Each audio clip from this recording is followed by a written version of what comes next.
బాగుంచాయి కదా. చూడండి, ఈ లోకమంతటా భగవంతుని ఆరాధించడం కోసం పూలని నైవేద్యంగా పూలతోని ఆరాధిస్తూ ఉంటారు కదా.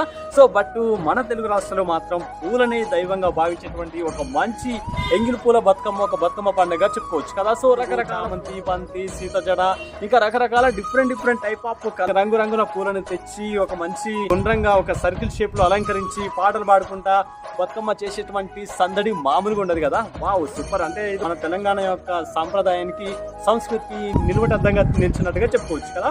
ఎనివే, అయితే మీకోసం అప్డేట్ తీసుకోవడం జరిగింది. చూడండి, తెలంగాణ రాష్ట్రంలోని హైడ్రా చకచక ఉరుకులు పరుగులు పెట్టేస్తుంది కదా.